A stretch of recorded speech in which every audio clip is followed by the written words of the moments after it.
Kayu besi rawa sepanjang 17 meter ini disiapkan untuk membuat salib.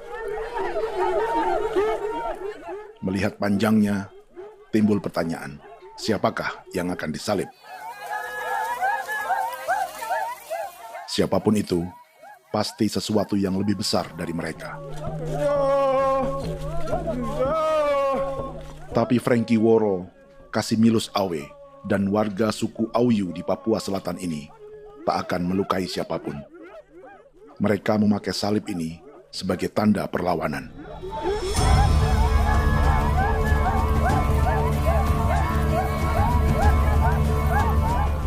Yang mereka lawan memang lebih besar, yaitu pemerintah Republik Indonesia. Pemerintah sedang mengincar 2,5 juta hektar hutan orang Papua untuk proyek tanaman industri pangan dan energi.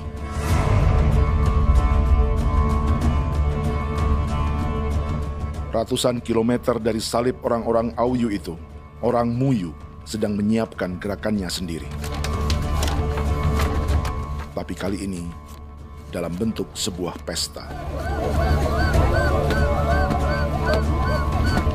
Pesta yang disiapkan oleh marga Kimco Jinipjo selama 10 tahun.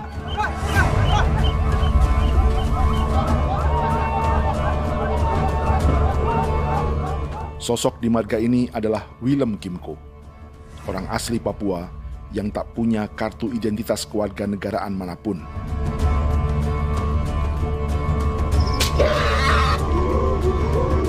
Pesta adat ini sudah cukup langka. Tak hanya di Papua, bahkan di kawasan Pasifik dan peradaban Melanesia. Awalnya bayarnya kalau bukan. Internet aja kau teker bipnuka, dan kita ya kati kau beri barang dipo. Kau memang ambil kau kuning.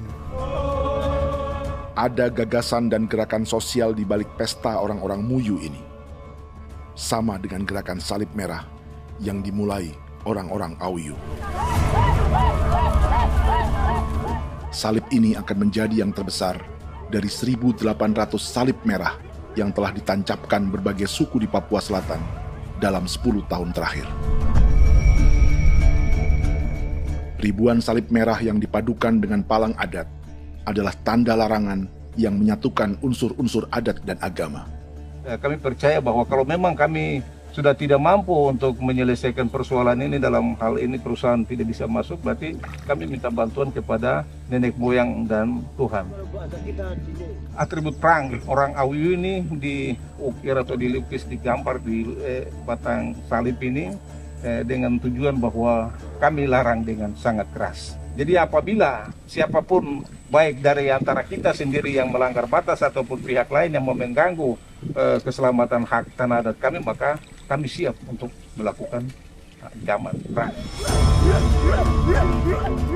Salib-salib ini tidak ditancapkan di halaman-halaman gereja, melainkan di tanah dan hutan adat, di dusun-dusun sagu, dan di tempat-tempat yang disakralkan. Sebab 1.800 palang adat dan salib ini memang bukan semata tentang agama, tapi untuk mencegah negara dan perusahaan memasuki tanah dan hutan adat mereka. Papua bukan tanah kosong.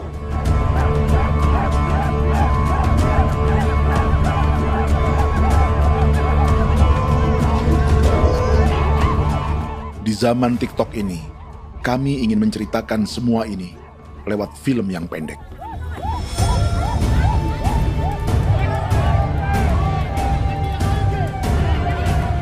Tapi kami jelas gagal.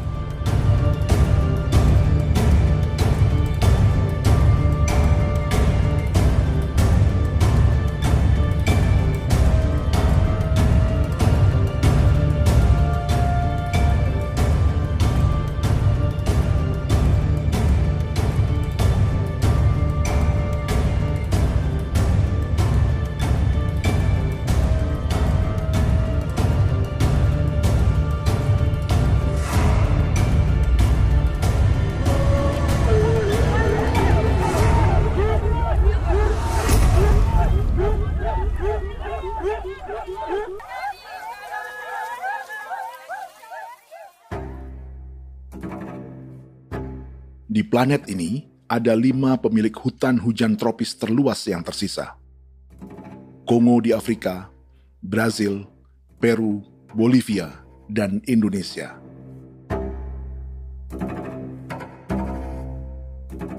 Di Indonesia, satu-satunya pulau yang hutannya masih terjaga adalah Papua, pulau terbesar kedua di dunia setelah Greenland.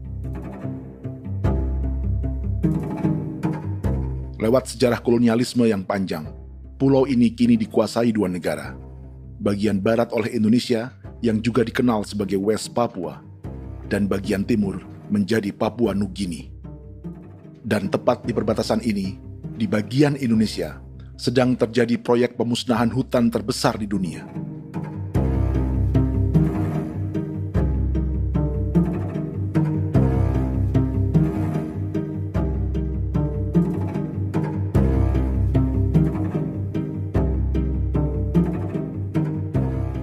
Pemerintah Indonesia sedang membuka lebih dari 2,5 juta hektar hutan untuk sawit, tebu, padi, dan peternakan. Ini disebut proyek strategis nasional untuk lumbung pangan dan energi yang jadi ambisi 3 presiden. Bagian terbesar direncanakan untuk mencetak sawah seluas 1,3 juta hektar. Lalu bagian lain akan ditanami tebu seluas 560.000 hektar untuk gula dan bioetanol. Setiap liter bensin di Indonesia akan dicampur bioetanol 10% atau E10. Ada 10 perusahaan di proyek ini, dan semuanya dimiliki oleh 1 keluarga saja. Berikutnya, ada areal sawit seluas 400.000 hektar untuk biodiesel. Targetnya mencampur 50% solar dengan minyak sawit atau B50. Dan terakhir, pemerintah akan membuka peternakan seluas 380.000 hektar. Jadi, apa yang salah dengan proyek pangan dan energi ini? 5 orang Papua dalam film ini akan menjawabnya.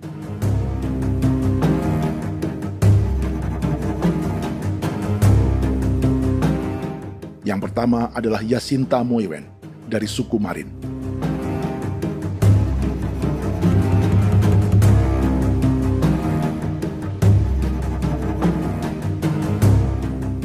Yasinta dan warga di distrik Ilwayap di Merauke sudah menjadi korban.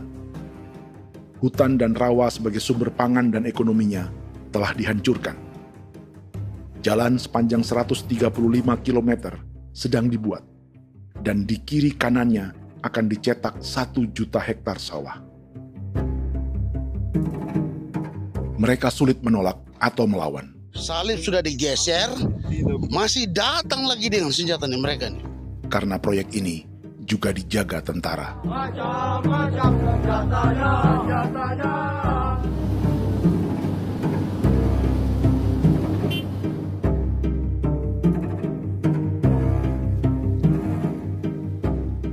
Yang kedua adalah Natalis Buer di distrik Tanah Miring, Merauke. Petani milenial ini merasa ditelantarkan. Sebab setelah hutannya diubah menjadi sawah, sebagian sawah-sawah ini tak tergarap.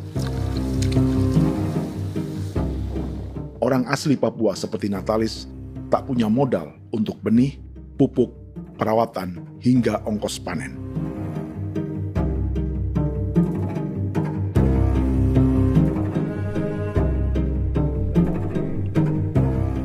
Orang ketiga adalah Vincent Kuipalo dari suku Yenan di distrik Jagebob, Merauke.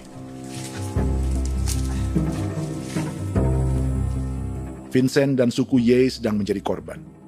Hutan adat orang-orang Ye sedang dihancurkan untuk perkebunan tebu dan bioetanol. Tanah mereka juga diincar untuk markas-markas militer, pasukan yang akan menjaga proyek pangan dan energi ini.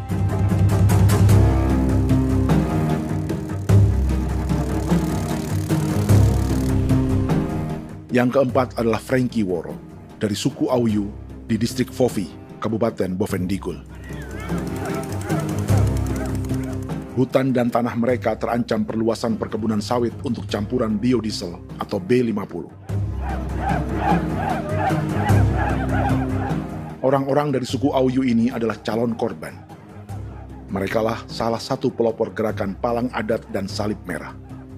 Meski kadang berseberangan dengan gereja yang mereka anggap lebih mendukung pemerintah dan perusahaan. Mereka bahkan sedang merencanakan gerakan yang lebih besar, dengan salib yang lebih besar. Tanah milik Somu Sobisiba itu bahwa tanah ini diciptakan oleh Tuhan dan memberikan warisan kepada kami. Kami ini hanya hak jaga.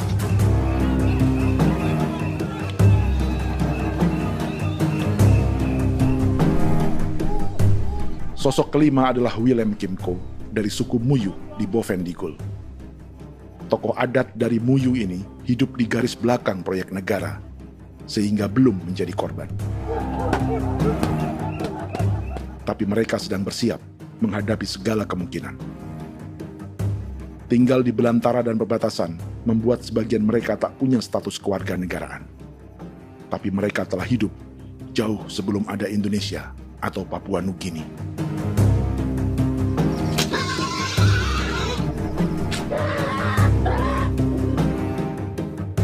Kelimanya mewakili jutaan orang asli Papua yang sedang terancam eksistensinya.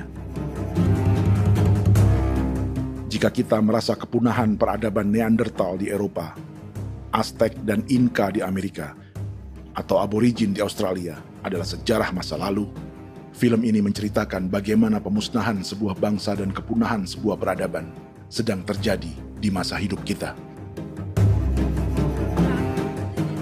Kepunahan bukan karena kerusakan lingkungan dan ruang hidup semata, juga karena dihantam 60 tahun operasi militer.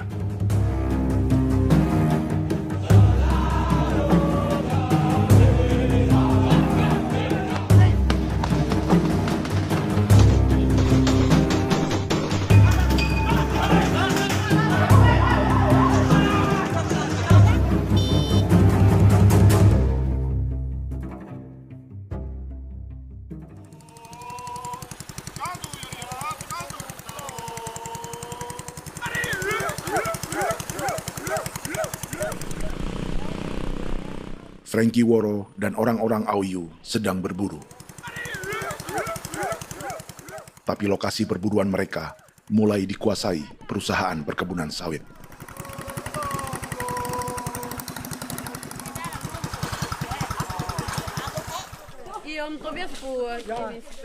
Kita akan menuju arah ke Inabusu. Di sana kami akan masuk di wilayah konsesi perusahaan PT Indo Asiana Lestari, dan di situ ya ada survei-survei mereka yang mereka pernah lakukan, tapi juga kami ada lakukan tanda-tanda saksi di sana.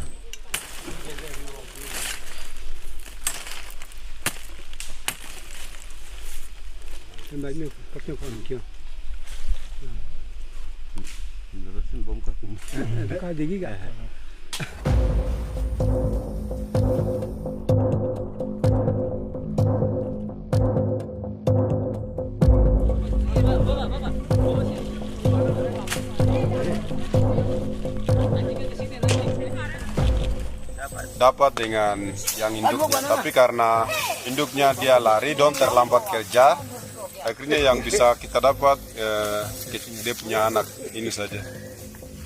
Ini kalau pakai bahan kayak asli.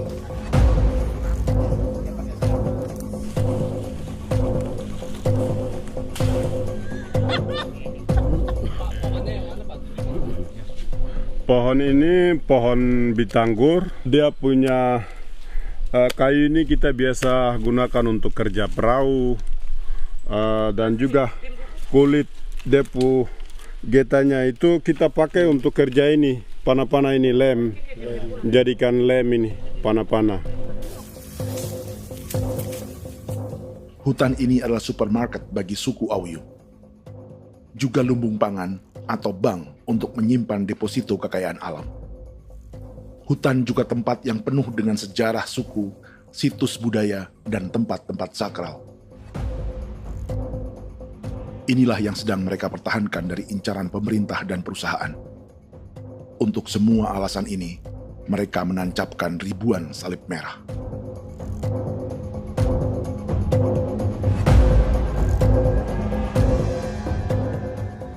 Tapi dari kampung, warga suku Auyu memberi kabar pada Frankie tentang intimidasi oleh aparat negara agar mereka melepas tanah ke perusahaan sawit dan berhenti memasang palang adat dan salib merah.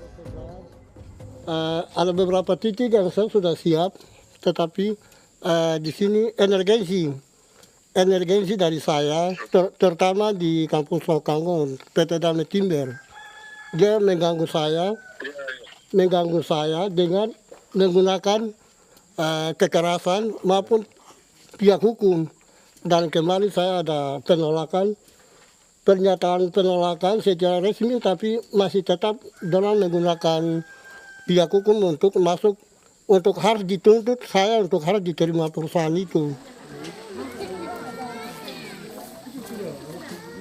Kita di situ ada 15 marga, tetapi 15 marga juga tidak setuju. Marga-marga siapa yang terima dan marga-marga mana saja yang menolak. Nanti kita lihat dari pertimbangan itu, dan di situ dan kita undang mereka untuk bicara dengan kami. Sebagai sosok yang aktif dalam gerakan, warga Auyu terus memberi informasi lapangan kepada Frankie yang tak selalu berada di kampungnya.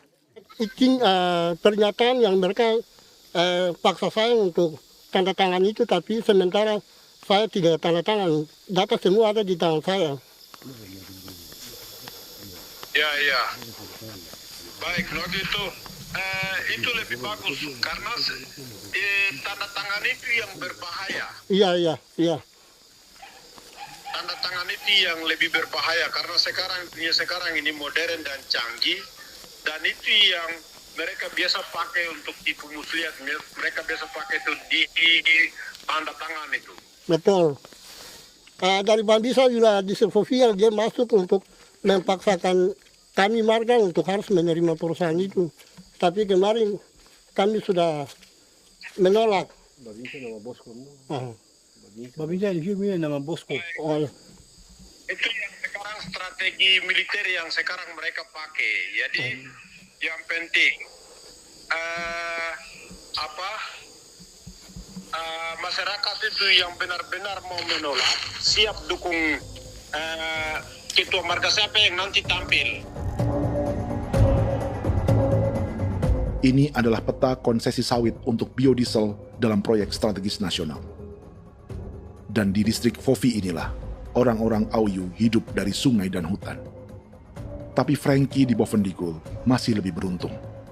Setidaknya dibandingkan Yasinta Mowien di Merauke yang sudah kehilangan hutan dan rawanya.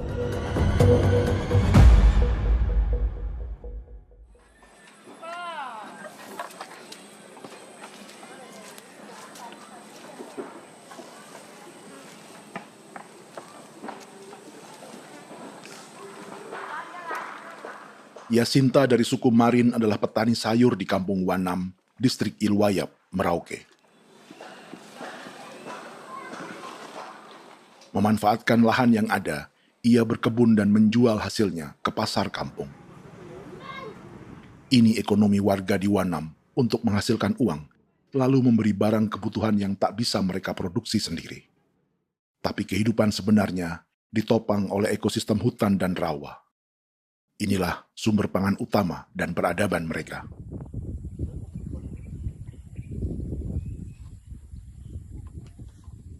Namun ketenangan ini diusik ketika tiba-tiba pada Mei 2024, di Pelabuhan Wanam datang ratusan alat berat untuk proyek pangan dan energi pemerintah.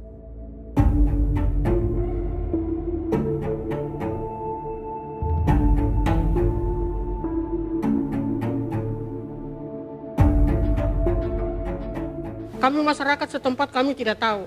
Kami kaget pagi-pagi kapal sudah ada di pelabuhan kami.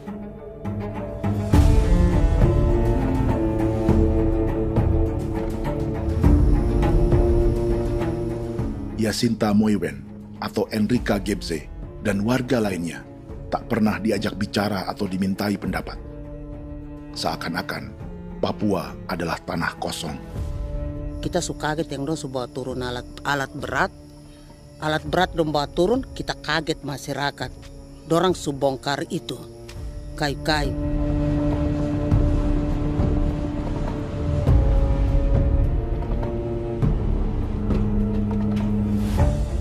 Bersamaan dengan alat-alat berat itu, juga berdatangan tentara Indonesia untuk mengawal proyek pembukaan hutan milik Jacinta.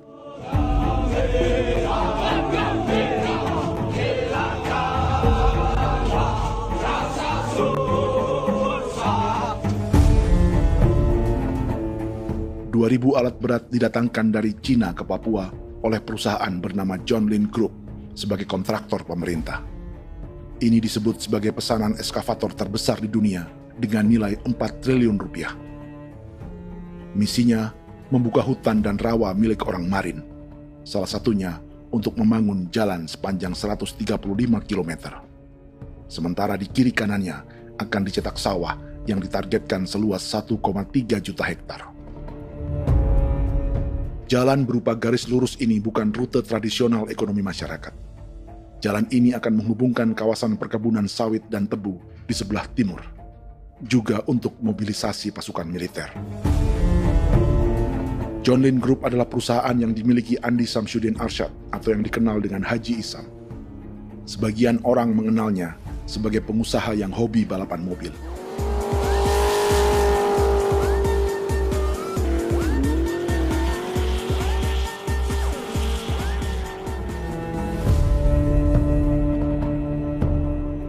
Tapi di Kalimantan, ia berbisnis batu bara, perkebunan sawit, pengolahan karet, penerbangan, perkapalan, dan biodiesel. John Lin Group kini juga menjadi pemilik perkebunan tebu dan pabrik gula terbesar di Indonesia. Sayapnya melebar dari Kalimantan hingga ke Bombana, Sulawesi Tenggara. Perkebunan tebu, pabrik gula, dan industri bioetanol inilah yang juga sedang dikembangkan di Papua. Foto ini adalah momen ketika Isam bersama kerabatnya, Menteri Pertanian Amran Sulaiman dan Menteri Pertahanan Syafri Samsudin meluncurkan program biodiesel atau B50 di Kalimantan Selatan. B50 artinya setiap 1 liter solar, 50%-nya akan dicampur minyak sawit. Perusahaannya, PT John Lin Agroraya, menjadi salah satu pemainnya.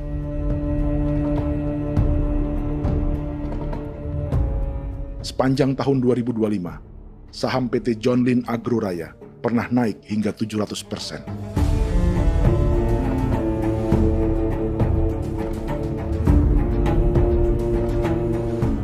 Perusahaan sawitnya yang lain, PT Pradiksi Gunatama, sahamnya bahkan pernah naik 4.000% hanya dalam 1 tahun. Dari harga saham ini saja, nilai kekayaan keluarga Isam diperkirakan mencapai 100 triliun rupiah lebih, menjadikannya salah satu keluarga terkaya di Indonesia dan salah satu pemain penting industri bioenergi. Dan di Papua Selatan inilah sebagian sawit-sawit untuk mendukung program B50 akan ditanam. Inilah tanah orang-orang Wambon, Muyu, Marin, Yei, atau Auyu seperti Frankie Wor.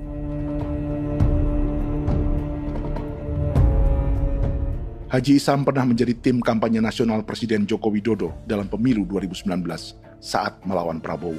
Bintang Mahaputra Utama diberikan kepada Saudara Andi Syamsuddin Arsyad. Beliau berjasa luar biasa dalam mendorong pertumbuhan ekonomi daerah maupun nasional. Setelah menjadi presiden, Prabowo memberi gelar kehormatan Bintang Mahaputra Utama pada Isam.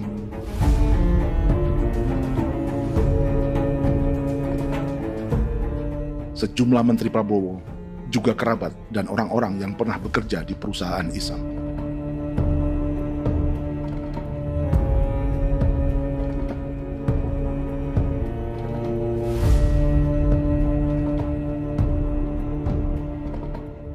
Lawan sebesar inilah yang sedang dihadapi Jacinta di kampung Wanam, Merauke. Atau petani perempuan lain seperti Enrika Gebse. Jadi alam kita ini sudah rusak. Jadi kita itu biasa jalan dari sini tuh harus pasang jerat di situ, harus cari makan di situ lagi. Itu tempat-tempat itu pasang-pasang jerat, tempat babi, rusa, sekarang sudah tidak ada lagi.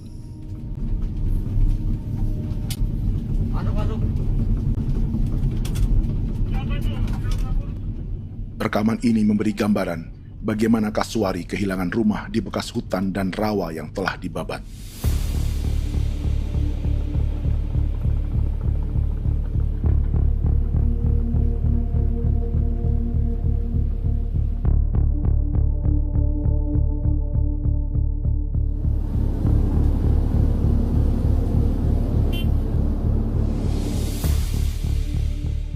Keterlibatan tentara dalam proyek pangan dan energi di Papua memakai dalih bahwa ancaman terhadap negara kini tak hanya perang secara militer, tapi juga melalui pangan dan energi.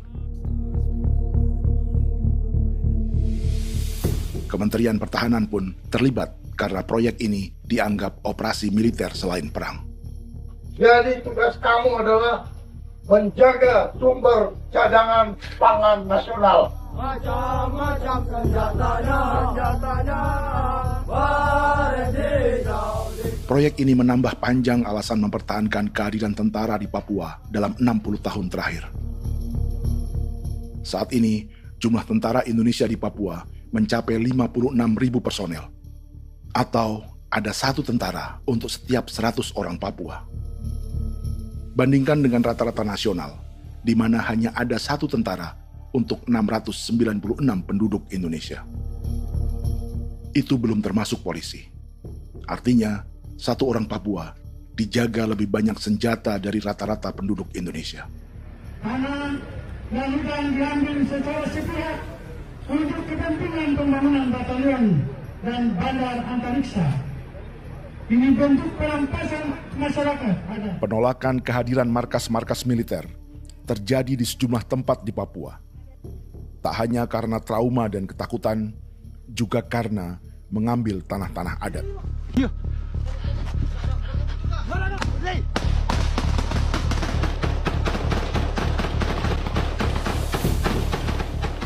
Salah satu alasan mengapa militer terus ditambah di Papua, karena masih ada perlawanan dari Organisasi Papua Merdeka atau OPM selama 50 tahun terakhir.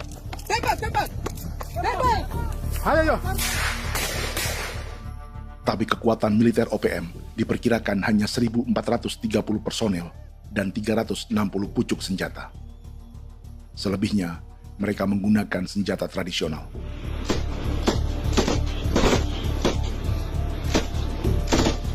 Dengan demikian, kekuatan tentara dan polisi di Papua 58 kali lebih besar dari gerilyawan Organisasi Papua Merdeka.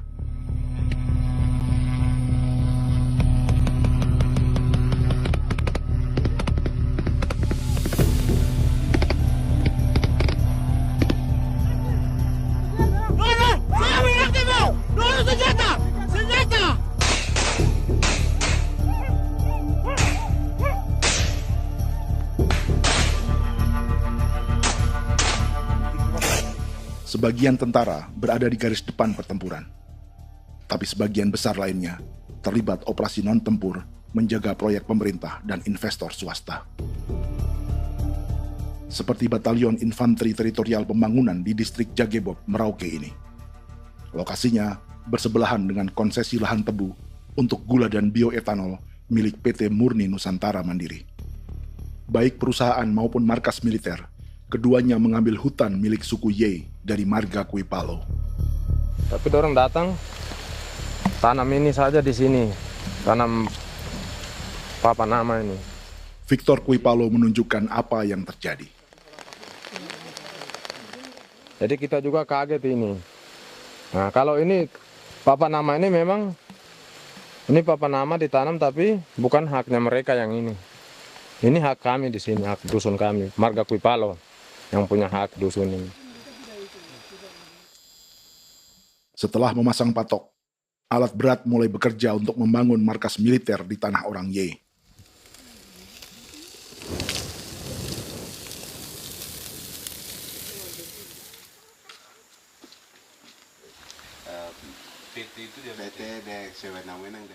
Kehadiran markas militer mengkhawatirkan warga yang pernah mengalami trauma.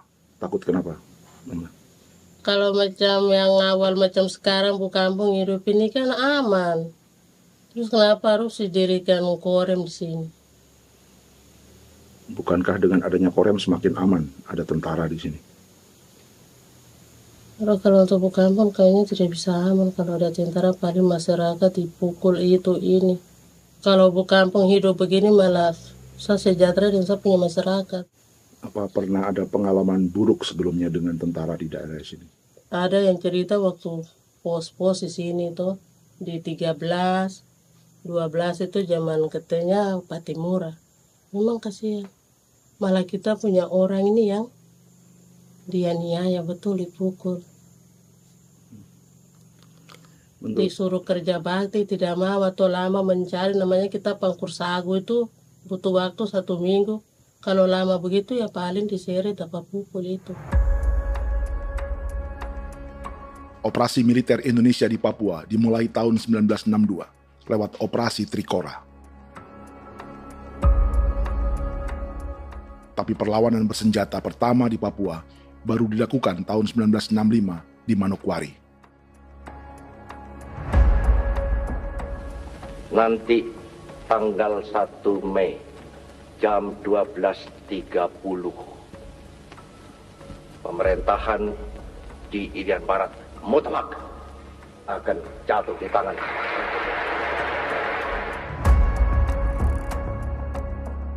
Sejak itu, selama 60 tahun, operasi militer untuk menaklukkan Papua terus dilakukan.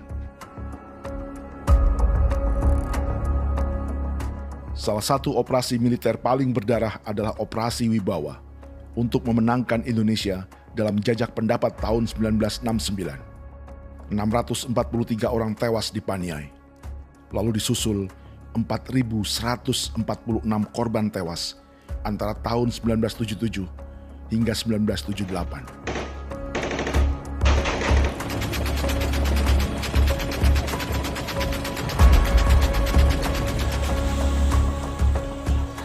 Operasi militer ini menimbulkan gelombang pengungsian hingga kini. Dewan Gereja Papua mencatat 103.000 orang menjadi pengungsi pada tahun 2025 dan nyaris tak diberitakan media-media Jakarta.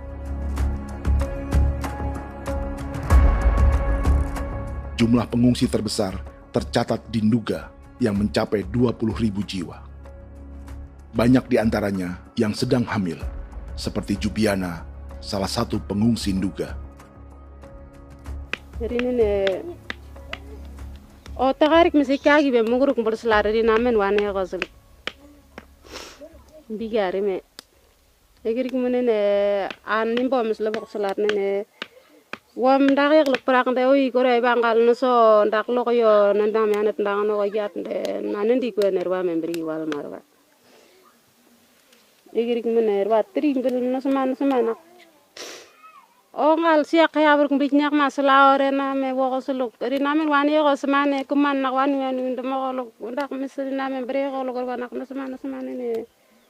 Nebe minit waru ra kana abi nindige. War mino pragit de laina bulan Maret April yana mana kantan barak na lire na bamne. Jubiana lalu menamai anaknya pengungsi Kogoya. Selain Jubiana, juga ada Emma dari Maibrat yang melahirkan di hutan. Sampai di kampung begini, katanya bilang ada tentara yang bangun jembatan. Nah, capek itu juga pun masih tahan. Kembali lagi ke hutan lagi. Berputus sampai sejatuh di tengah jalan. Orang sampai terbanting di kayu semuanya. Berasa sakit begitu. Melengkapnya tuh Domika Serli, pengungsi Wako. Masyarakat sipil dari Kampung Aitrem sementara mengungsi karena kampungnya sementara dikuasai oleh TNI Polri. Seratusan ribu pengungsi di Papua saat ini jauh melampaui jumlah yang mengungsi ke Papua Nugini tahun 1984, yaitu 10.000 orang karena menghindari operasi militer.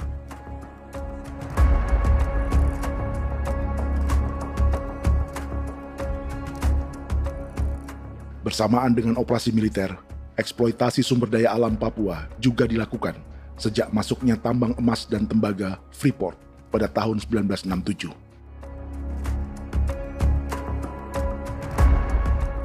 Disusul perkebunan sawit awal tahun 1980-an. Lalu ada perburuan buaya untuk diambil kulitnya. Sebelumnya, ada eksploitasi gas alam di Teluk Bintuni, pencarian besar-besaran kayu gaharu, atau pembukaan hutan tanaman industri. Ini belum termasuk perburuan dan perdagangan ikan arwana di selatan Papua, penebangan kayu merbau dari hutan-hutan Jayapura, emas di Blok Wabu Intan Jaya, bahkan nikel di pulau-pulau kecil Raja Ampat. Dan kini, dalam skala yang belum pernah terjadi dalam sejarah, Papua dipaksa mencetak sawah, tebu untuk bioetanol, dan sawit untuk biodiesel.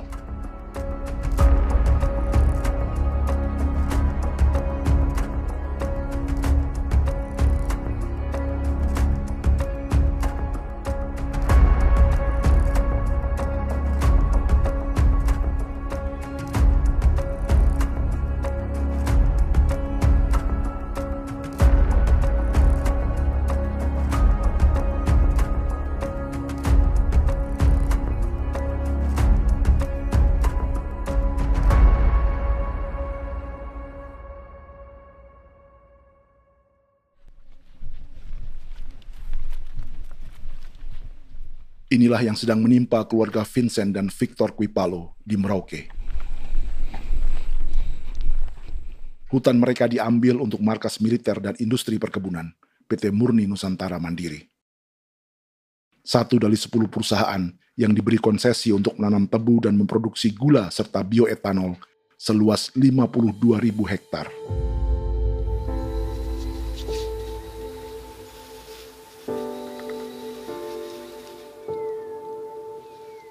Perusahaan ini dianggap mengambil hutan dan tanah orang-orang Ye, terutama marga Kuipalo, yang memiliki hak adat terhadap 2.300 hektar hutan.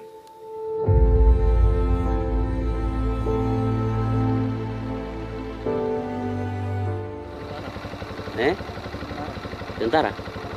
Tentara. Oh iya, tentara.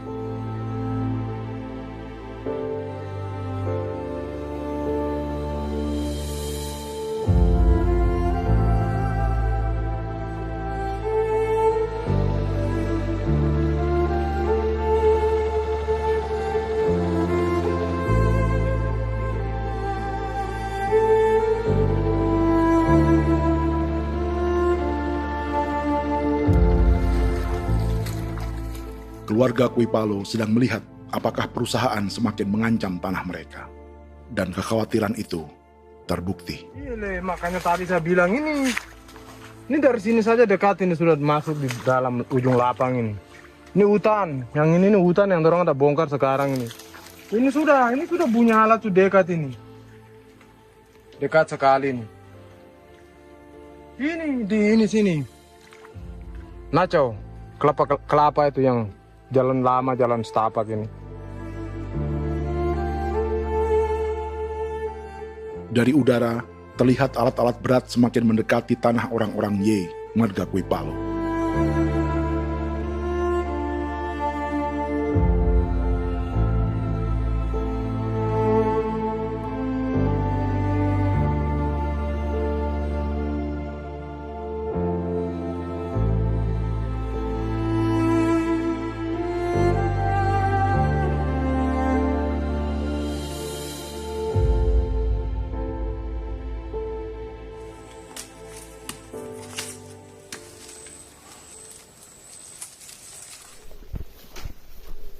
Keesokan harinya, Victor dan kerabatnya memberi tanda cat merah di pohon-pohon yang berada di batas tanah mereka.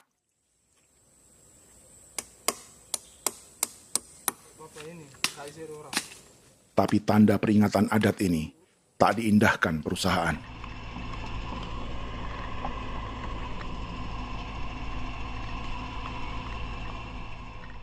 Dua bulan kemudian, perusahaan tetap memasuki tanah marga Kuipalo. Sama-sama. Kami manusia, kau lihat. Tapi sudah sakit hati sekali saya kasih tahu adik. Ini sama baik ini kalau pikiran berubah lagi hari ini. Kami juga punya tangan, hanya beda rambut. Mister itu juga. Wah, buka. Sudah.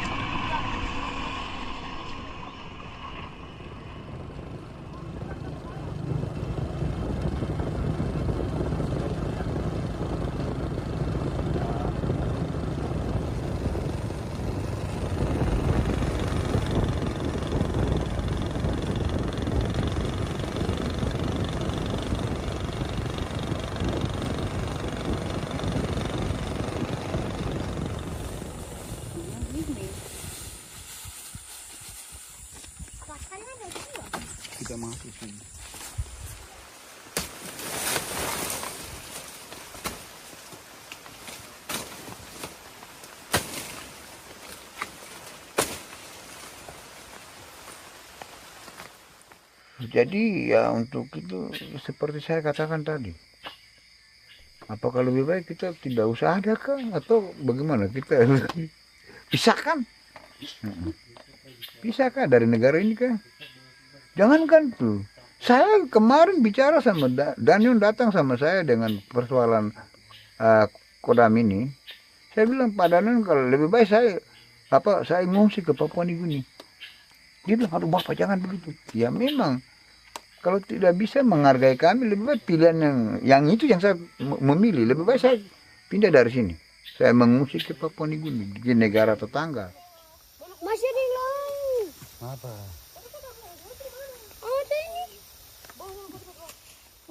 Saya bilang sama Kapolsek, Pak Agustus ini 17 Agustus saya tidak kasih naik bendera merah putih. Saya bendera ada, nanti saya taruh di meja. Bendera saya ada. Karena saya punya pikiran percuma kita ini merasa bahwa kita hidup di bawah naungan merah putih. Ternyata merah putih tidak lindungi kami. Tidak anggap kami sebagai kami rakyatnya. Dia lambang negara. Dan kami menghargai lambang negara itu. Ternyata lambang negara ini, kita bernaung di bawah lambang negara ini, kita tidak dilindungi. Hak kita tidak dihargai.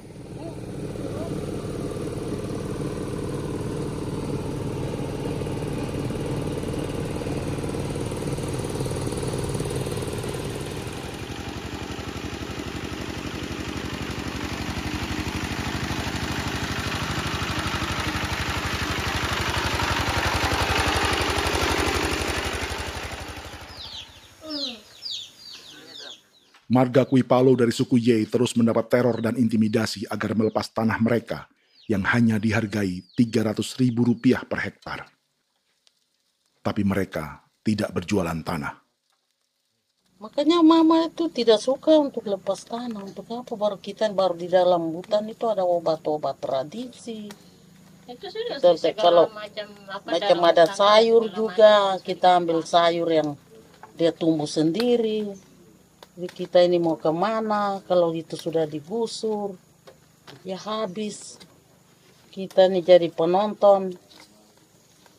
Jangan sampai kita ini duduk minta di jalan. Jadi kita tidak mau seperti itu. Makanya tanah itu kita tidak melepas. Tapi mungkin orang lain tuh dia senang saja. Lebih baik saya pegang uang merah dulu. Saya bisa beli-beli itu ini. Nanti datang uang sudah habis, gembel, mau cari kemana lagi, hutan sudah habis, mau makan ikan di mana, kali sudah hancur. Seperti Yasinta di Wanam, suara dan gerakan kaum perempuan Papua sangat nyaring dan tak bisa diabaikan. Saya sebagai perempuan tolak untuk perusahaan masuk di sini. Karena kalau saya terima anak-anak saya mau dikemanakan, mau tinggal di mana. Apapun yang terjadi saya tetap tolak. Demi tanah ini saya akan berjuang, demi saya punya anak-anak. Yang katanya mengutamakan anak Papua, nyatanya yang kerja kebanyakan ya orang-orang Jawa. Saya sendiri orang Jawa, tapi bukan mau bicara yang tidak-tidak. Memang kenyataannya seperti orang-orang Papua itu diterbelakangkan, kurang diutamakan, gitu.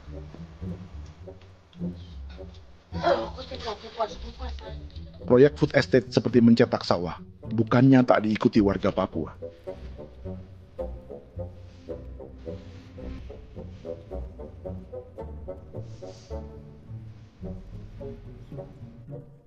Salah satunya Natalis Buer di distrik Tanah Miring, Merauke.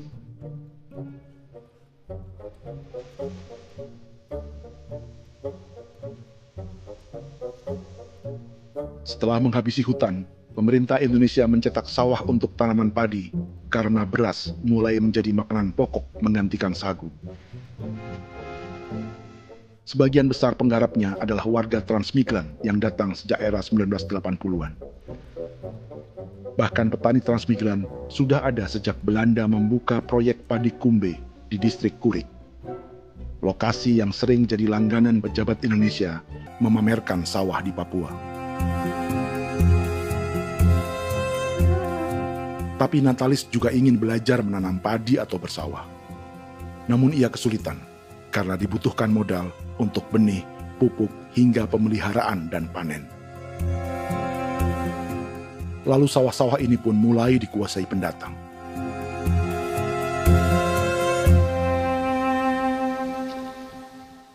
Tapi sejauh ini di kampung kami ini yang saya lihat memang ada kelompok kami punya di sini yang sudah tergabung dalam Gapoktan, kemudian masuk dalam optimalisasi lahan.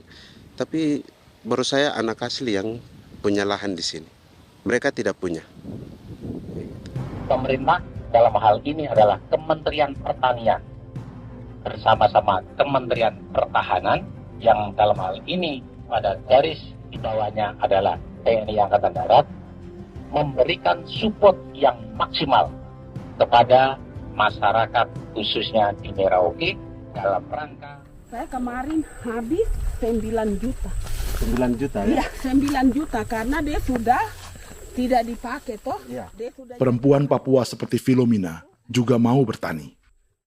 Pemerintah memberi bantuan Rp900.000 per hektar lewat program optimalisasi lahan atau OPLAH. Tapi dibanding biaya produksi dan harga jual gabah, Filomina mengaku berkali-kali rugi dan kini memutuskan tak lagi menggarap sawahnya. Terus kita harus cari uang untuk kondek. Betul. Karung kita beli. Karung beri sendiri lagi. Tenda kita beli. Ini dari yang offline ini don tidak siapkan. Tidak ada. Tidak ada ya, jadi mama don sendiri. Itu yang saya ada bilang, 900.000. Itu modal untuk kerja sawah ini. Mulai dari kerja sampai nanti panen. Panen. Wih, ngeri sekali. Iya, lucu toh? Tidak dapat itu. Betul, Mam. Dong maksud begini. Kalau disuruh tanam ubi berhektar-hektar, mari datang. Kita tahu cara rawatnya bagaimana, iya. Tanamnya bagaimana, tanam model bagaimana supaya hasilnya model begitu. Kita tahu. Kalau yang ini kan kita baru belajar. Sebagian hutan milik warga Senayu di Merauke sudah dibuka untuk sawah dan kebun tebu oleh PT Global Papua Abadi. Proyek pertanian ini dikerjakan oleh Kodim Merauke. Mereka melepas sebagian tanah karena ingin belajar bertani. Saya tete nenek moyang tidak ajar saya tanam padi. Tapi saya mau berubah. Generasi saya yang berikut ini besok lusa tidak bisa makan pisang, sagu. Namun program optimalisasi lahan yang dijanjikan dengan berbagai bantuan tak dirasakan Filomina. Obat rumput beli, obat padi beli, jonder kita bayar, bahkan bibit masih kurang, cari bibit lagi beli. Jadi saya memang kalau program pemerintah saya sama sekali saya tidak suka. Baku tipu saya.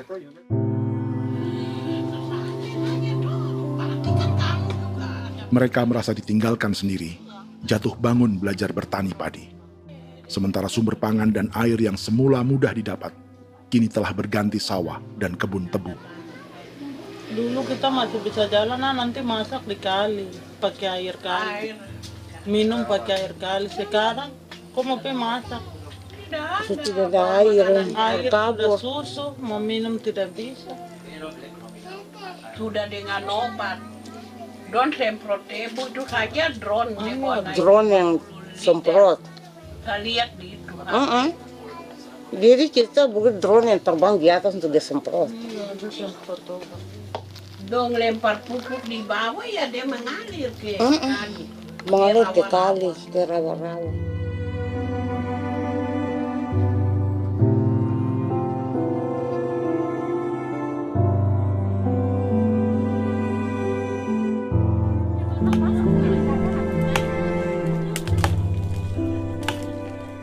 Seperti pertanian sawah bagi orang Bali atau Toraja, bagi orang Auyu dan suku-suku lainnya di Papua Selatan, sagu juga bukan semata tentang pangan.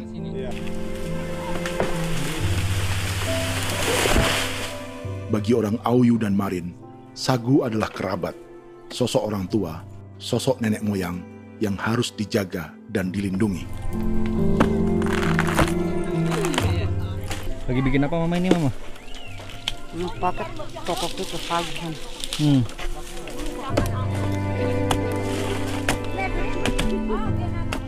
Kami diingatkan oleh leluhur, sagu itu tidak boleh digusur dan tidak boleh diganggu dengan cara apapun, dan di dalam rangka kepentingan apapun tidak boleh.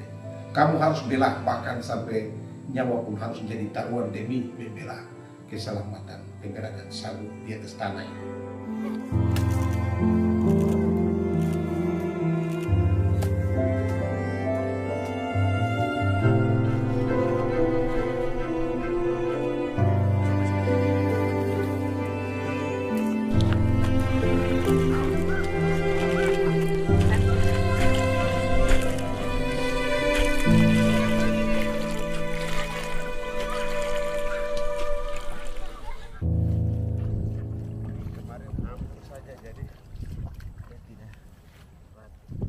Menurut Natalis, pemerintah di Jakarta mendefinisikan lumbung pangan semata urusan beras dan mencetak sawah. Sebenarnya orang Papua itu bukan tidak bisa bertani. Kami tanam ubi itu bagian dari pertanian. Nah, pertanian yang dimaksud oleh pemerintah itu harusnya selalu, itu kalau bisa pemerintah harus spesifikkan. Pertanian apa yang dimaksud? Pertanian tanam padi atau pertanian tanam ubi, petasan dan lain-lain. Ini yang harus dispesifikkan dulu. Begitu, sehingga tidak menjustifikasi kami orang asli Marin bahwa kami tidak bisa bertani. Bukan. Kami buka kebun besar-besar di sana, bahkan bermeter-meter, ratus-ratus meter pakai sekop, bukan pakai ekskavator, tapi ini pakai skop. Itu pertanian, begitu. Bagi Natalis, alih-alih memaksimalkan sawah-sawah yang sudah ada untuk petani Papua, pemerintah selalu membuka hutan baru, seperti dikerjakan perusahaan John Lynn Group dan melibatkan tentara. Padahal, sejarah keterlibatan militer dalam proyek food estate atau cetak sawah adalah sejarah kegagalan yang bertubi-tubi 4 presiden selama 30 tahun terakhir.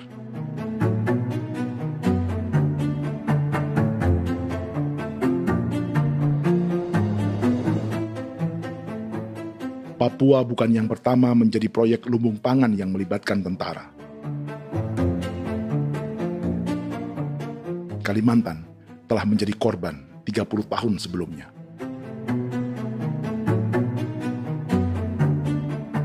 Ini adalah bekas hutan yang sudah dibuka di Pulang Pisau, Kalimantan Tengah. Tahun 1996, di era Presiden Jenderal Soeharto, ia menghabisi 1 juta hutan di lahan gambut untuk mencetak sawah demi memenuhi ambisi swasembada beras, bukan swasembada pangan. Hutan tropis Kalimantan dihabisi dalam skala yang belum pernah terjadi dalam sejarah. Di bawah rezim militeristik, tak ada yang berani melawan keinginan Soeharto, termasuk orang Dayak seperti Kuneng. Nggak bisa dihalangi itu. Nggak boleh dihalangi.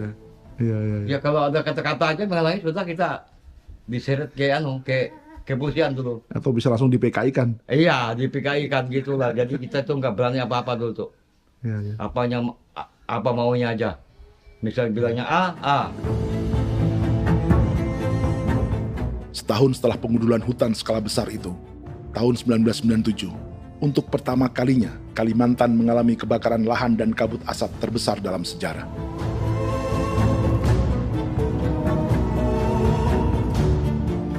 Sebagai ilustrasi, ini kondisi kabut asap tahun 2015.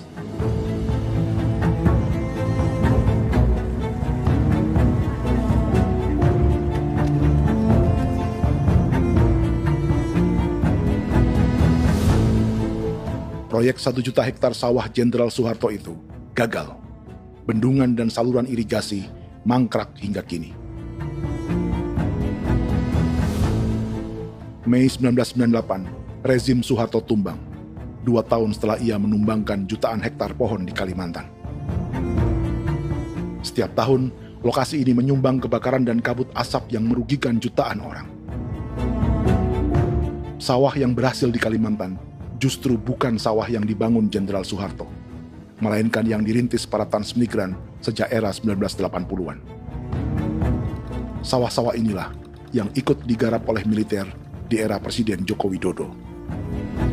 Dan hasil dari proyek food estate Presiden Jokowi itu sama sekali jong nih, nggak ada harapan lagi sudah seperti ini. Tapi Jokowi terus memperluas area food estate hingga 16.000 hektar. Presiden Jokowi juga menyerahkan urusan lumbung pangan ini kepada Prabowo yang saat itu menjadi Menteri Pertahanan. Salah satunya di Kabupaten Gunung Mas, Kalimantan Tengah, untuk membuka perkebunan singkong seluas 31.000 hektar. Food Estate Singkong Jenderal Prabowo ini dimulai dengan membuka 600 hektar hutan di Tawai Baru. Proyek singkong untuk bioetanol ini pun dijaga tentara. Dan seperti Jenderal Soeharto, proyek Jenderal Prabowo ini pun gagal.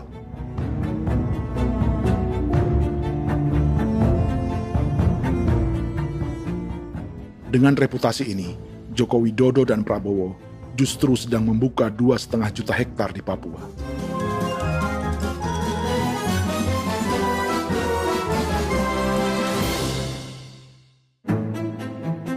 Setelah Jenderal Soeharto, Presiden Jenderal Susilo Bambang Yudhoyono juga mencoba membuka food estate di Papua sejak tahun 2010. Namanya Merauke Integrated Food and Energy Estate atau MIFE. Proyek ini juga gagal. Lalu di lokasi yang sama, Jokowi berusaha meneruskan dengan proyek mencetak sawah 1,2 juta hektar yang juga gagal. Sekarang yang paling siap adalah 1,2 hektar. Yang 1,2 juta hektar. Dan kini, Prabowo yang pernah gagal dengan 600 hektar singkong di Kalimantan justru akan mengulangi di Papua dengan skala 2,5 juta hektar. Di daerah Papua pun harus ditanam kelapa sawit supaya bisa menghasilkan juga BBM dari kelapa sawit. Dalam setiap proyek pangan dan energi di Papua, yang lebih menonjol bukan tanaman pangannya, melainkan untuk energi atau bahan bakarnya. Sawit untuk biodiesel dan tebu untuk industri bioetanol. Ada 10 perusahaan yang diberi konsesi hingga 0,5 juta hektar untuk tebu. Dan 10 perusahaan itu dimiliki oleh satu keluarga saja.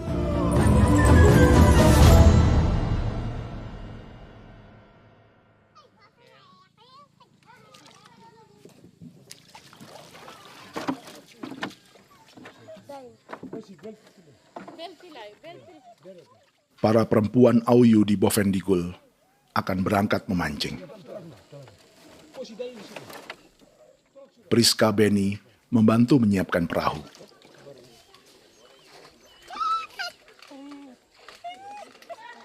Mereka akan mengumpulkan bahan pangan di hutan untuk persiapan acara penancapan salib merah berikutnya.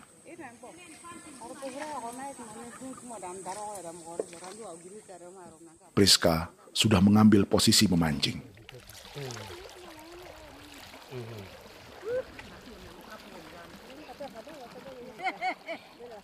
1.800 salib merah telah dipasang di wilayah adat berbagai suku di Papua Selatan untuk menghalau perusahaan sawit dan tebu.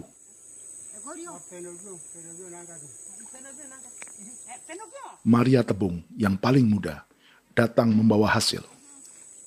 2 ekor ikan gastor alias gabus toraja. Sebagai generasi Z, pendidikannya sampai sekolah dasar. Di perusahaan perkebunan seperti sawit atau tebu, ijazah SD hanya bisa menjadi buruh kasar. Tapi ia tak tertarik. Karena kita hidup itu dari alam, kita pancing, juga di darat, bawa anjing, terus bikin pagar sagu, dapat babi, bawa baru kita makan. Jadi kita tidak mau perusahaan masuk. Sementara Priska Beni masih mencari peruntungan. Tapi baginya, menjadi nelayan di Sungai Fofi masih lebih baik daripada bekerja 9 tahun di perkebunan sawit. Sudah pengalaman, jadi kita tidak mau lagi. Sudah berapa lama ketika kerja itu? Selama di sana. 9 tahun di sana. 9 tahun?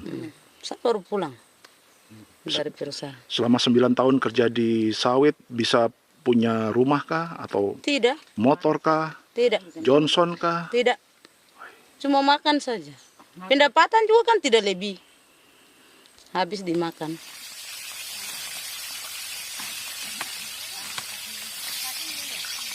Satu minggu libur berapa hari? Tidak libur. Minggu tetap kerja? Tetap kerja. Tidak bisa ke gereja? Hari Minggu kerja. Hari Minggu juga kerja. Dia tidak mengenal agama perusahaan itu. Di grup perusahaan sawit Korindo, Priska digaji 2 juta rupiah per bulan dan tinggal di mes karyawan. Tapi gaji itu dipotong bahan makanan atau BAMA rata-rata 1 juta rupiah setiap bulan. Korindo adalah grup perusahaan yang salah satu usahanya adalah hutan tanaman industri dan sawit di Bovendigul dan Merauke. Di Papua, mereka memakai bendera PT Tunas Sarwa Ema. Perusahaan ini pernah memberi bantuan pada Keuskupan Agung Merauke. Keuskupan Merauke belakangan mengeluarkan pernyataan mendukung proyek strategis nasional di Papua. Umat Katolik yang memprotes sikap gereja tersebut ditangkap polisi. Jadi selama 9 tahun tidak bisa nabung? Tidak. Makan saja. Makan saja. Makan saja. Menabung bagaimana? Keperluan banyak. Tidak sampai. Habis di anak-anak uang sekolah. Uang 1 juta itu mana sampai. Mau nabung juga tidak cukup. Sudah pengalaman, jadi kalau di sini perusahaan mau masuk tidak.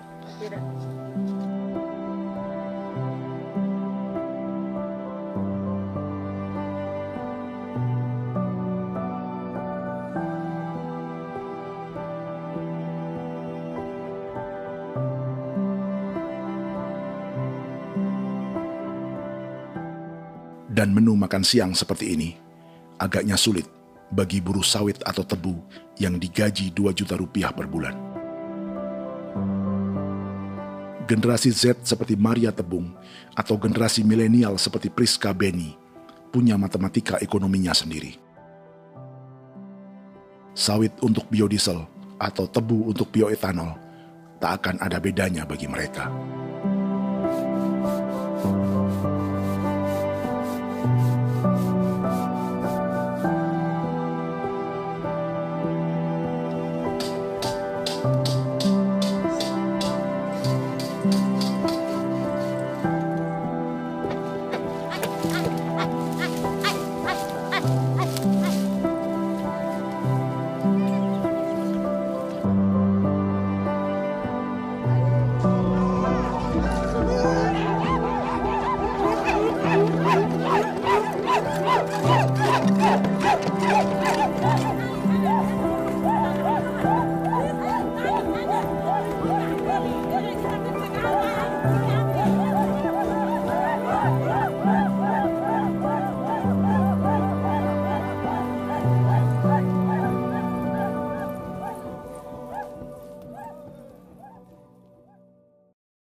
Perkebunan tebu 1,5 juta hektar di Merauke adalah ide 3 presiden untuk menggenjot penggunaan bioenergi sebagai campuran bahan bakar fosil.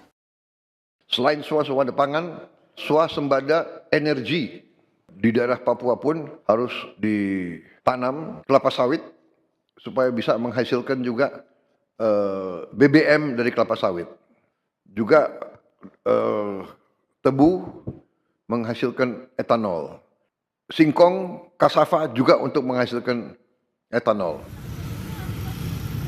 Bioetanol adalah bahan bakar nabati atau tumbuhan yang dapat dicampur dengan bensin. Sama dengan program biodiesel yang mencampur solar dengan minyak sawit. Pertamina saat ini sudah menjual BBM bioetanol dengan campuran 5% yang dipasarkan dengan merek Pertamax Green 95. Tapi pemerintah ingin menaikkan kadarnya menjadi 10% atau E10. Maka ke depan kita akan mendorong untuk ada E10 Kemarin malam sudah kami rapat dengan Bapak Presiden. Bapak Presiden sudah menyetujui untuk direncanakan mandatori 10% etanol. Idenya untuk mengurangi ketergantungan pada bahan bakar fosil yang diimpor dan menimbulkan polusi.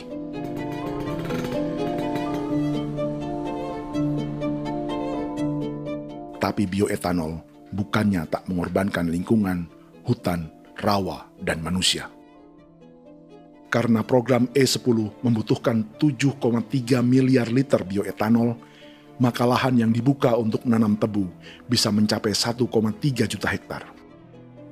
Sementara saat ini, luas perkebunan tebu di Indonesia hanya 500 sampai 600 ribu hektar.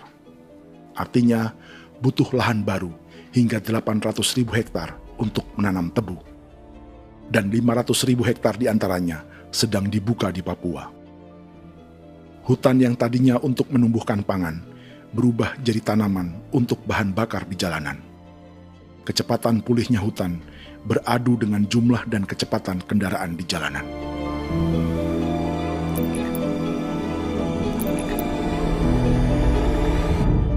Dahaga terhadap energi tak pernah bisa dipuaskan. Setelah minyak sawit untuk biodiesel, dunia kini merambah singkong, jagung, dan tebu untuk bioetanol. Benua Amerika, Eropa, sebagian Afrika, hingga separuh Asia kini mulai memakai bioetanol sebagai campuran bahan bakar.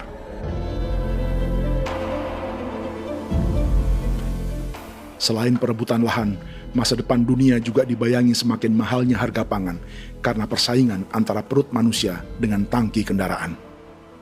Ini adalah lokasi perkebunan tebu dan bioetanol PT Murni Nusantara Mandiri yang mengancam tanah Vincent Quipalo dan orang-orang Ye di Merauke. Beberapa kilometer di selatan adalah PT Global Papua Abadi yang mengancam tanah orang-orang Muyu dan Marin. Dua perusahaan ini adalah bagian dari 10 perusahaan yang mendapat konsesi lahan untuk tebu dan bioetanol di Merauke. Batas konsesi mereka bahkan sama dengan batas negara Indonesia dengan Papua Nugini.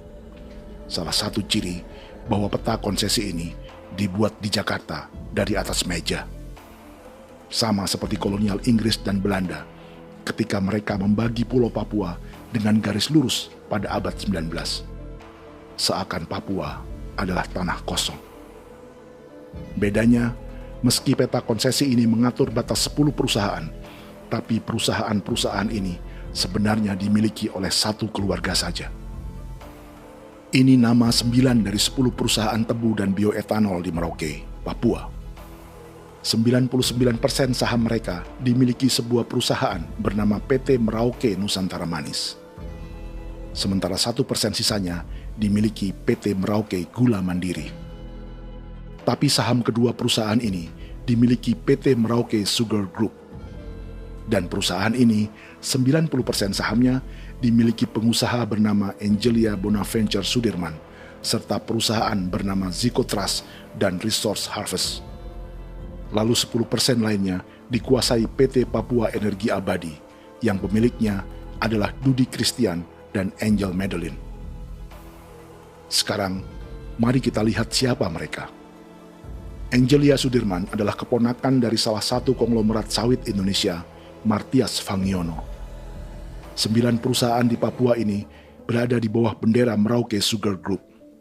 Dan Merauke Sugar Group hanya satu dari 7 grup perusahaan milik keluarga Fangiono.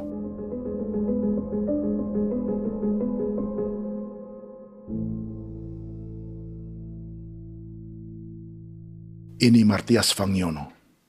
Seperti Haji Isam, Martias selama ini dikenal sebagai pengusaha sawit yang kini merambah bisnis tebu dan bioetanol. Ini momen saat penanaman perdana tebu di Merauke bersama Presiden Joko Widodo Juli 2024. Di sini juga ada anak Martias Fangiono, yaitu Wirastuti Fangiono. Wirastuti adalah salah satu yang menonjol dari keluarga Fangiono. Tahun 2025, Forbes mencatatnya sebagai konglomerat termuda dengan kekayaan 23 triliun rupiah yang mengendalikan 2 grup usaha, FAP Agri dan Surya Dumai Industri. Keduanya adalah perusahaan sawit dan biodiesel. anak dan bapak ini adalah investor utama bagi Jokowi dan Prabowo untuk proyek tebu dan bioetanol di Papua. Sementara yang ini adalah Martua Sitorus, pemilik raksasa agribisnis dunia, Wilmar International, yang juga memegang konsesi sawit di Papua lewat berbagai perusahaan. Tapi Martua kini memakai bendera baru, yaitu KPN Corporation atau Karunia Prima Nastari. KPN inilah yang memiliki kelindan bisnis dengan keluarga Fangiono untuk proyek tebu Merauke. Apalagi grup Wilmar yang didirikannya juga pemain gula utama di Australia. Tahun 2010, Wilmar membeli 100% saham perusahaan gula terbesar Australia, Sucrogin. Akuisisi senilai 1,5 miliar dolar Amerika ini langsung menjadikan Wilmar pemain tebu terbesar kelima dunia. Sebagian bibit tebu yang ditanam di Merauke adalah varietas yang dikembangkan Lembaga Riset Gula Australia atau Sugar Research Australia. Sugar Research Australia lalu menjalin kontrak pengembangan bibit dengan PT Global Papua Abadi milik Fangiono. Tapi masalahnya, Sugar Research Australia adalah badan publik yang tugasnya memajukan petani tebu dan sebagian dananya berasal dari pajak warga Australia. Itu artinya, warga Australia membiayai pengembangan bibit tebu untuk investor dan pemerintah Indonesia. Dokumen ini menunjukkan bahwa lembaga yang dibiayai warga Australia itu pernah memiliki kontrak penyediaan bibit dengan PT Global Papua Abadi milik keluarga Fangiono. Kontrak itu baru berakhir pada November 2024. Artinya, saat Presiden Jokowi dan keluarga Fangiono menanam bibit tebu pada Juli 2024 ini, kontrak itu masih berlaku. Nama lain dalam keluarga ini adalah Siliandra Fangiono, yang pada tahun 2024 dijuluki Raja Sawit Termuda dengan kekayaan 39 triliun rupiah dalam catatan Forbes. Ia mengendalikan grup First Resources. Secara umum, keluarga Fangiono memiliki 20 perusahaan di Sumatera, 32 perusahaan di Kalimantan, 1 di Jakarta, 2 di Singapura, dan 25 perusahaan di Papua. Di Papua, perusahaannya tersebar dari Sorong, Mapi, hingga Merauke. Para politikus dan pejabat Indonesia terus membesarkan konglomerasi, meski Martias Fangiono pernah divonis 1,5 tahun penjara karena kasus pembalakan liar dan kebun sawit ilegal tahun 2007. Sementara tahun 2022, Wilmar terlibat kasus korupsi ekspor minyak sawit dan divonis mengembalikan kerugian negara 11,8 triliun rupiah. Tumpukan uang ini disebut sebagai pembayaran dari grup Wilmar yang diterima secara simbolis oleh Presiden Prabowo pada Juni 2025 lalu. Tapi peran raksasa biodiesel dan bioetanol dunia ini belum akan surut di Indonesia. Bahkan sebaliknya. Sebuah dokumen presentasi bisnis dari Wilmar International Limited pada tahun 2010 ini bisa menjadi petunjuk. Presentasi ini bagian dari proses pembelian 100% saham raksasa tebu Australia, Sucrogin. Dalam presentasi ini, Wilmar mengaku ditawari konsesi lahan 200.000 hektar di Papua, atau dulu disebut Irian Jaya, untuk menanam tebu. Dengan penerbangan hanya 2,5 jam dari kantor Sucrogin di kota Townsville ke Merauke, Wilmar akan mengawinkan bisnis gula dan bioetanolnya menjadi pemain dunia. Dan lokasi yang diincar oleh Wilmar adalah distrik Ilwayap di Merauke, kampung halaman Yasinta Moiwen. Dan persis disinilah, 14 tahun kemudian, ribuan eskavator John Lynn Group milik Haji Isam mulai membuka hutan sebagai kontraktor pemerintah. Presentasi dan gagasan ini dibuat oleh Wilmar pada Juli tahun 2010. Sebulan kemudian, Agustus 2010, pemerintah Presiden Susilo Bambang Yudhoyono meluncurkan proyek Lumbung Pangan dan Energi Merauke atau Merauke Integrated Food and Energy Estate. Targetnya membuka lahan 1 juta hektar dalam 5 klaster yang masing-masing 200.000 hektar. Angka yang sama dengan presentasi Wilmar. 5 tahun kemudian, 2015, giliran Presiden Joko Widodo yang mau melanjutkan proyek pangan dan energi 1,2 juta hektar.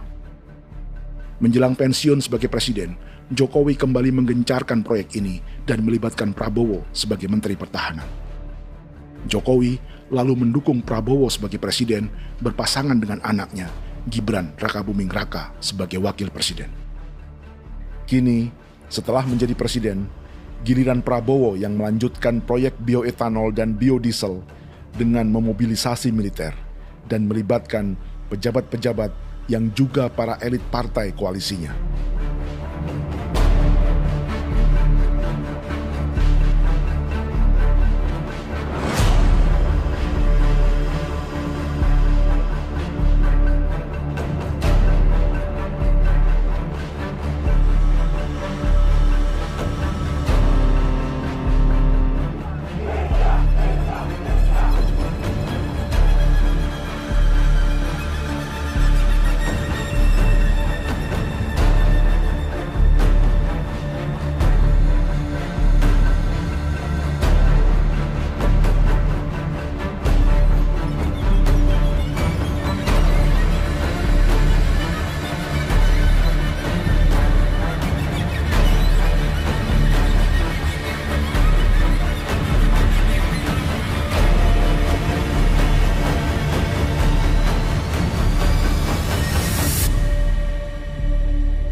Ratus tahun lalu, hutan-hutan di Pulau Jawa dalam waktu singkat berubah menjadi perkebunan tebu di bawah rezim kolonial Belanda. Orang Jawa menjadi buruh dan petaninya dipaksa menanam tebu. Dari kolonialisme dan politik tanam paksa itu, Belanda memperkaya negara dan para investornya. Tak puas membuka hutan untuk perkebunan di Jawa dan Sumatera, kolonial Belanda menanam tebu hingga di Suriname dan mengerahkan ribuan orang Jawa sebagai buruh pada tahun 1890. Inggris yang sudah menguasai negara seluas India dan Papua Nugini pun masih menanam tebu jauh di tengah Samudra Pasifik, di tanah orang-orang Fiji. Lalu memindahkan puluhan ribu orang India menjadi buruh di sana. 200 tahun sebelumnya, ratusan ribu orang Afrika bahkan diperbudak untuk bekerja di perkebunan-perkebunan tebu Spanyol dari selatan Eropa hingga Karibia, Kuba, atau Jamaika. Jika dulu tebu menjadi gula atau emas putih, kini cerita kolonialisme tebu berlanjut di Papua untuk bahan bakar nabati atau bioetanol. Dan seperti semua cerita tentang kolonialisme, akan ada yang berpesta dan ada yang membayar. Dalam setiap cerita pesta kolonialisme, baik di Jawa, Karibia, atau di Papua, selalu melibatkan para elit lokal, dari pejabat, perwira, hingga agamawan. Tapi dalam setiap kolonialisme, juga selalu ada cerita tentang mereka yang mempertahankan diri dan melawan.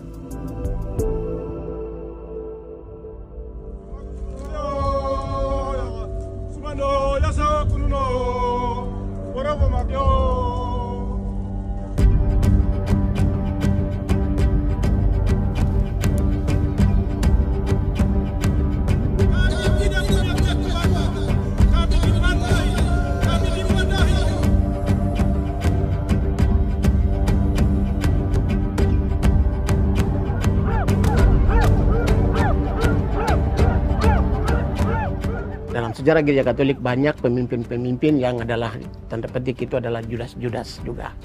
Jadi itu sudah pasti karena itu adalah manusia.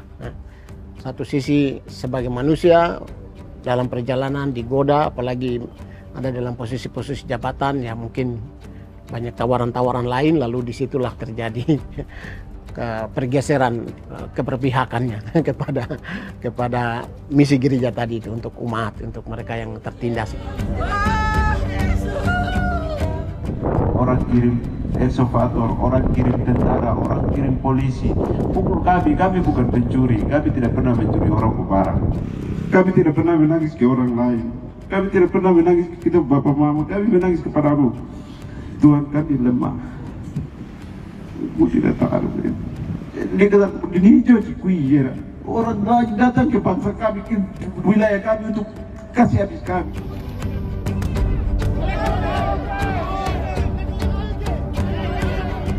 Kimam Dehi, Ya Kimam Dehi, Bono Ya Hadikul Dehi, Bono Ya Hadikul Dehi. Kita buat sasi seperti begini untuk menolak perusahaan apapun yang masuk di tanah kami. Kalau kita kasih, kita bikin rusak sekarang, kita punya generasi berikutnya mau dapat kemana. Jadi kita nyatakan sikap di sore hari ini, kami tolak. Apa yang dilakukan pemerintah untuk PSN adalah kejahatan. Pemerintah bagian dari kejahatan, aktor perusak dan pembunuh terhadap negara, terhadap alam, hutan, terhadap manusia. Jadi negara jadi aktor pembunuh. Jadi Pilatusnya siapa? Negara, pemerintah Jakarta ini. Tanah Wiu bukan kosong. Masyarakat adat kami siapa? Perusahaan tolak. Biar asal.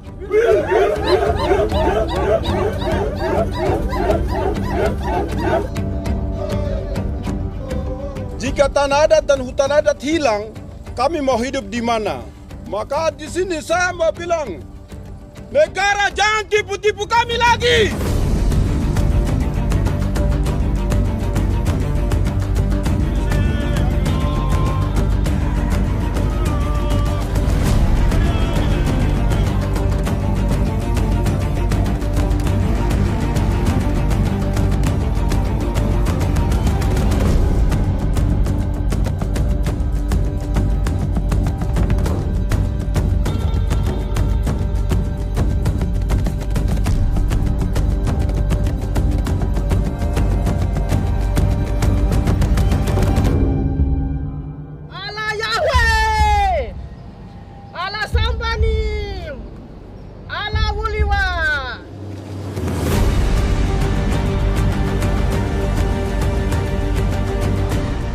Kalau kami dianggap orang Papua itu bagian daripada Republik ini, tolong hargai kami.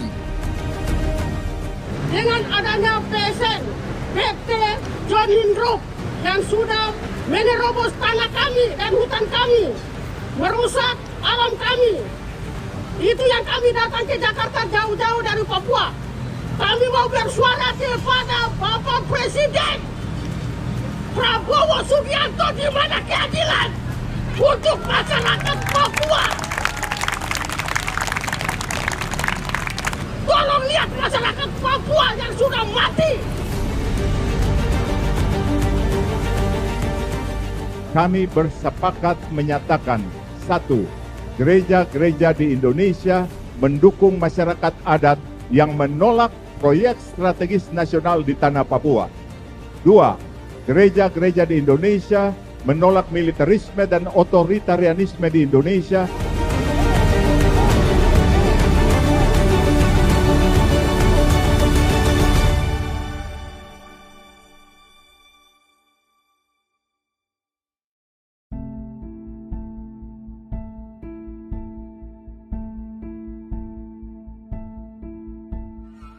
Kita sering merasa banyak hal buruk sudah jadi cerita sejarah. Dan kita sekarang hidup lebih baik, lebih beradab, atau mustahil melakukan kejahatan seperti di masa lalu. Kita tidak lagi menghukum mati orang dengan memenggal kepalanya. Kita menembaknya atau menyuntik racun agar tertidur dan mati.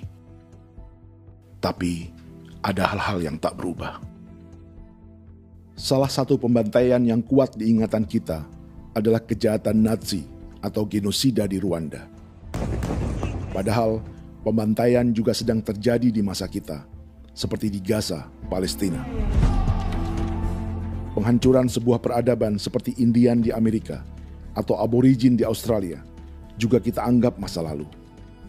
Sekarang kita merasa lebih baik dan lebih toleran. Padahal proses penghancuran bahkan pemusnahan yang sama sedang terjadi terhadap bangsa Melanesia di Papua. Begitu juga dengan praktik kolonialisme. Kita merasa penjajahan seperti dilakukan Portugis, Inggris, atau Belanda sudah menjadi sejarah. Dan Indonesia tidak mungkin menjajah. Padahal itulah yang sedang terjadi dan dirasakan di Papua.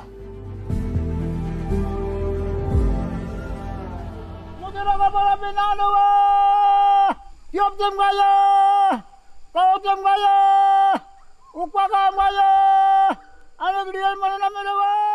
Jalannya sejarah ini disadari Willem Kimco di pedalaman Bovendigol, Papua. Hidup terpencil dan tak tersentuh urusan negara bukan berarti selalu aman.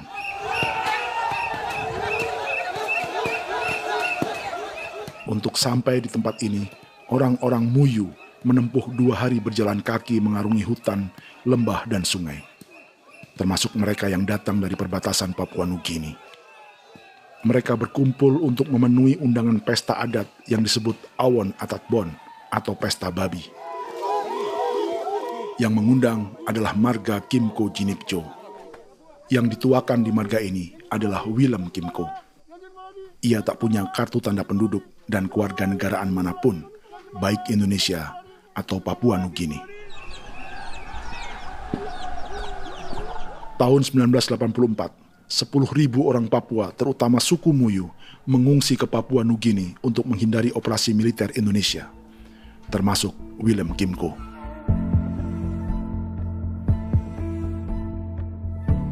Apa yang membuat pesta adat ini istimewa? Apa bedanya dengan acara serupa yang dihadiri pejabat, tokoh agama, LSM, atau yang direkam oleh kru televisi dan konten kreator? 18. Pertama, untuk membuat pesta babi, orang Muyu perlu persiapan selama 10 tahun. Sebab, babi-babi yang akan jadi bagian dari pesta ini tak boleh dibeli, alias harus dipelihara sendiri. Babi-babi ini bukan bantuan pejabat pemerintah, gereja, atau LSM.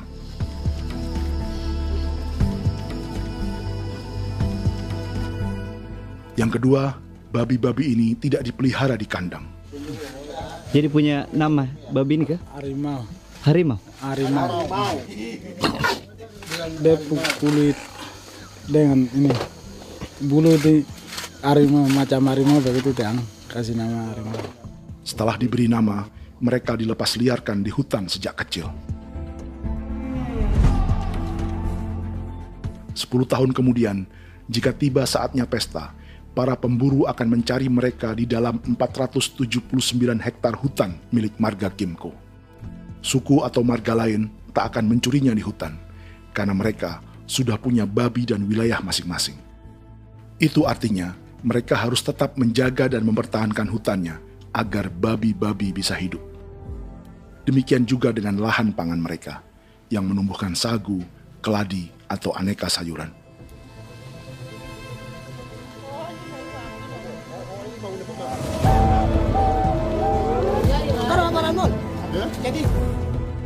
Yang ketiga, dalam Awon Atatbon atau pesta babi, binatang ini tidak dimakan secara gratis.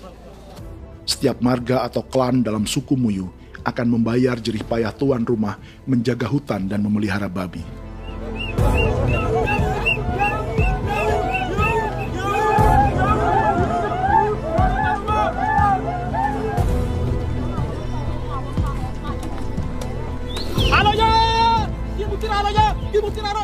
Ini seperti arisan untuk menjaga budaya dan lingkungan.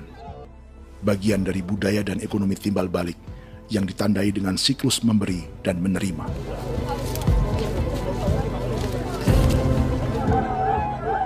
Ini juga cara orang Muyu membangun dan memperluas aliansi.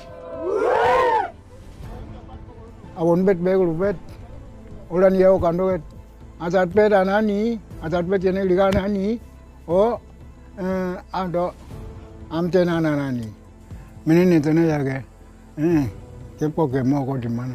Kepo kemo mayat nih. Kep tetek mau yang gua kep kan bet wini ke iftore wen.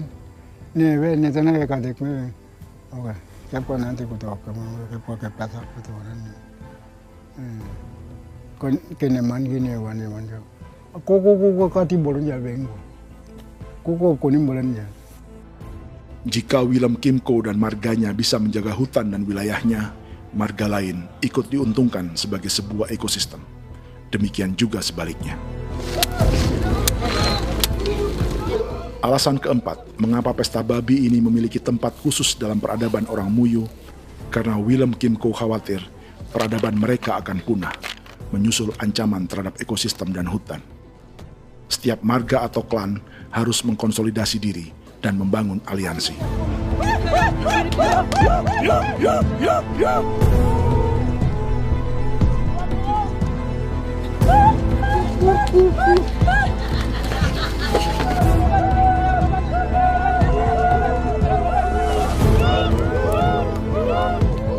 Kekhawatiran Willem dan orang-orang Muyu tak berlebihan. Ruang hidup mereka bersinggungan dengan proyek bioetanol dan biodiesel pemerintah Indonesia. Mereka juga tahu apa yang telah dan sedang menimpa suku lain seperti Auyu di Bovendikul atau Yainan dan Marin Anim di Merauke.